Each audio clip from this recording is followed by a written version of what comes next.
Members of the barrio, many people dream of moving to New York City. Then there's others that have lived here their entire lives who dream of escaping.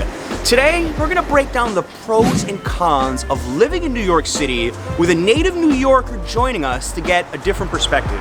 I moved to New York City almost 10 years ago from across the Hudson River in Jersey. I've also lived in different cities around the US when I was a broadcaster, so I have a slightly different perspective. Hey, I'm Kenneth. I'm 33 years old. I've lived in New York my whole life. Many of you know me on YouTube as ActionKid. And as a New Yorker, I love the city, but I'm gonna tell you a bunch of cons today that may make you wanna hate it. The first pro we're gonna go with is food. And this is the #1 thing a lot of people that leave New York lament about. We can start with the staples: bagels, pizza, pastrami sandwiches. It's hard to find them any better than in New York. But if you've been watching my channel for a while, you'll know that I like to concentrate on ethnic food as well. And you can find food from all over the world here. I'm not just talking about your basic Thai restaurant in Middle America. No, no, no. Bengali food, Guyanese food, Nepalese food. And the best part is that there's a lot of communities from these countries living. Con number 6, the noise. We'll get to that later. And the best part is that there's a lot of communities from these countries living in New York, so you know they're gonna make their ethnic food as good as possible for those native populations that have moved here, and that's to your advantage. You can have food from all over the world, and that's one of my favorite things about New York. First one is about the cost of living, and it is no doubt expensive to live in New York, and this is by far the #1 thing that detracts people from New York, I feel. You rent a place, you can pay upwards of $2,000 a month for like a 1-bedroom apartment. You spend half your paycheck on someplace to live, and you barely have anything to spend on anything else. And not just living expenses either, but stuff like daycare is expensive, going out to eat can be really pricey, groceries can be pricey. If you want like Whole Foods, don't go to Whole Foods. Don't go to Whole Foods. Go to Trader Joe's. It's a much better value, or your neighborhood grocery store if Trader Joe's is too long. You gotta love New York. You get weird stuff like this: 2 eyes and a nose on a random tree trunk. Would you say that's a pro or con of New York? I don't know. I think it's a pro, really. I think a big pro of New York City are the vast amount of neighborhoods. There's hundreds of them, and I'm not even talking as a tourist, because that's a pro just visiting New York, but actually moving to New York, your options of where to live, I mean, it's pretty insane. We're in Park Slope, Brooklyn right now. This is my neighborhood. It's got a pretty quiet charm to it, a lot of brownstones. It sometimes feels like a small city within New York, but you can live by the beach. You could live even in places in Queens that truly feel like the suburbs. The same thing in the Bronx. They have suburban areas up there. And unlike some mid-tier US cities where there's maybe 1 or 2 neighborhoods or suburbs where everybody wants to live, you ask any New Yorker what the best neighborhood to live in is, you're gonna get tons of different answers. All right, the next con is crime. Although I feel that New York City is a generally safe city, the crime rate has in recent years gone up, and you just have to see the news and walk around the streets to see it. I mean, you go around the streets, I see more and more mentally ill people out now, and homeless people who may cause disturbances in certain areas, but just gotta be careful where you go. In the suburbs or the rural part of the United States, you don't have to deal with this kind of stuff. I know. I'm not afraid about crime in the neighborhood. Yeah, good. I know. Me either, but walkability. New York is one of the best cities in the United States to walk everywhere. The only other exception might be San Francisco, which gives it a really European vibe, I think. And that's one of the things that I don't miss about living outside of New York City, is having to rely on your car for every little trip. From where I live in Park Slope, within 5 minutes, I can walk to almost anything that you would likely have to drive to. Walking everywhere also keeps you healthy. It gives you the opportunity to talk to your neighbors, to interact with people in the community, to see what's going on around the street. So New York City sucks. No. Well, I don't know, does it? So New York City's weather sucks. I mean, it's 75 degrees out, but you never think it because it's so humid out. You take a few steps, you feel like you need a shower already. I mean, it's that bad. And on the flip side of it, the winter times can be brutal. You can get blizzards, and sometimes it's not about the snow, but the freezing rain too. That really gets you and makes you feel sick. Just be careful when it gets winter time, because you're gonna need a lot of layers if you want to feel warm. Connecticut. amazing. Connecticut muffin. I didn't even know Connecticut did muffins. I didn't know Connecticut was known for that either. I thought they were known for pizza in New Haven and New England clam chowder, but not this. Muffins. It's a new thing. New York is a 24/7 city. We're gonna start with the subways. Now, it's one of the only big cities in the world where the subway always runs 24 hours a day, 7 days a week, even though it was shut down overnight for a little while during the pandemic. And then it also goes to restaurants and bars. Last call at bars, 4 o'clock in the morning. Most of the US is just 2 a.m. And even late night eating. I got back from the airport a couple of weeks ago. It was 11:30 or midnight, and I jumped on one of my food delivery apps, and there was like 10 places ready to bring food right away. So if you're someone that likes to eat late, you can go out and find restaurants open pretty late, and late night delivery, a great pastime living in New York City. And one of my personal little favorite things about life here. Forming relationships or long-lasting friendships in New York can be difficult because New York City is that city where people have that drive to succeed and they're very career driven. But I find that a lot of people, they don't really take the time to form long-lasting friendships or enter into like relationships with each other.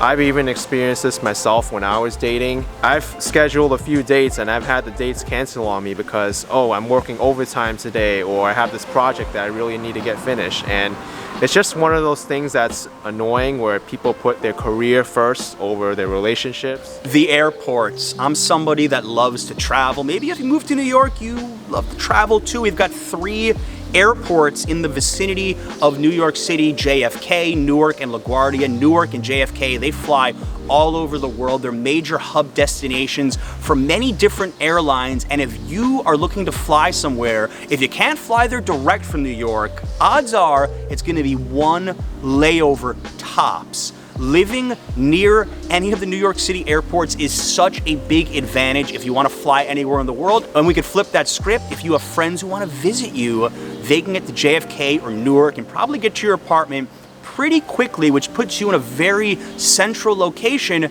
if you love to travel. New York City is dirty. I mean, just going down into the subway, you're gonna see the tracks like brown and there's stuff in there, cups and... What kind of stuff? Maybe some like overflowing yellow liquids that I don't even know what they are. Take a walk around Midtown Manhattan, you're gonna see trash overflowing, and if you go late at night, you might find some 4-legged critters that are unwanted, and those may not be sightly to see either. And with the dirtiness too comes with it the smells of summer. I mean, you walk past a mound of garbage, and on a hot summer day, that garbage can be freaking stinky. I mean, you don't know what's in those garbage bags, but when it's roasting in there in those black garbage bags, like over 100 degrees, you're gonna be smelling it and wishing that you never walked on that street at all. So, culture. You know where a lot of trends in fashion and the arts start out? Right here in New York City. I mean, Hamilton, for example, started here. Now it's touring all over the United States. And if you want to see shows, Broadway normally has dozens to offer. Now it is reopening in September, but even ignoring Broadway, we've got off-Broadway. We've got off-Broadway shows. The ability to go out and support the arts in New York City is truly endless. Let's get to music right now. From small venues to big stadiums and arenas, if you have a favorite artist and they're touring the United States, odds are they're going to be playing somewhere in the New York City area. The same thing with sports teams. Every major sport has at least one team, normally more than one team, in the New York City area. And if you lived somewhere else and your favorite team is playing, they're going to be in New York City at some point.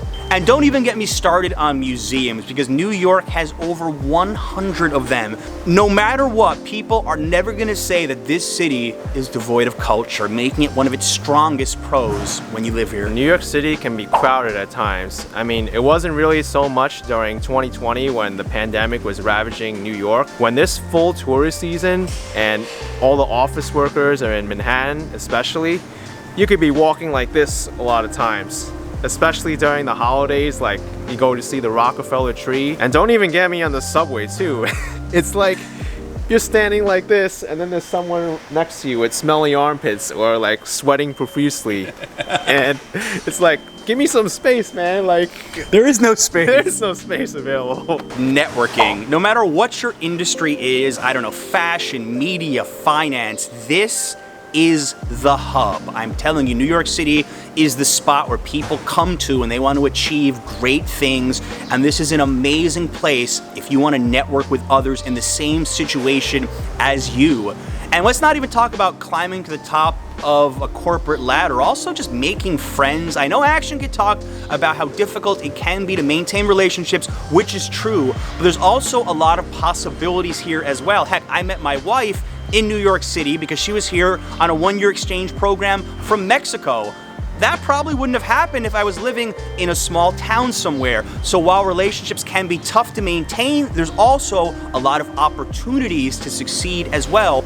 I mean, don't get me wrong, New York does have its nature sites, especially places like Central Park, Flushing Meadows, Corona Park, Prospect Park in Brooklyn, which we're not too far from, or the largest park in New York City, which is Pelham Bay Park. But sometimes a lot of these places can be rather inconvenient for people to go to. I mean, sometimes the best greenery people have is like the local playground, and it's noisy, and you won't see much wildlife other than a few birds and your local neighborhood squirrels. The real nice places are like at least 45 minutes driving from here, or a train ride to like the Hudson Valley, or you go down to the Jersey Shore. Don't come to New York City if you're expecting to see nature. One of the great pros of New York City is the amount of small locally owned businesses. Look what I'm walking by right now on 7th Avenue Park Slope. Neapolitan pizza spot, wine store, about to pass a community bookstore. Awesome. Oh, Good to see thank you. man. You helped me get acclimated to New York really well. Appreciate it. And this is a microcosm. This is just one block in one neighborhood of New York City. Supporting locally owned businesses is so amazing. You don't feel like you have to go to just franchises for everything. So much of the United States is about franchises and big corporations. It's great in New York to support local businesses, and there are so many everywhere. One of my favorite pros of New York City. I mean, look at this toy store. It's got so many different things. Stuffed animals, board games, Legos, even got a dartboard if you want. I mean, it is Park Slope. There's like more kids than people here. For sure. Can you hear me? That was just a bus that passed by, and one of the cons of New York is all this noise. I mean, you got construction, you've got buses going by, you got trucks moving things, you got the subway noise is the problem, and don't even get me started if you want to live next to the subway, because oh my gosh, that's going to be the worst noise you're going to hear every single hour of the day. Car horn, like that. Thank you so much to ActionKid. Make sure to check out his channel as well, and tell us in the comments what you think the biggest pros and cons are of living in New York City. I'm curious. Guys, thank you so much for watching. As always, until next time.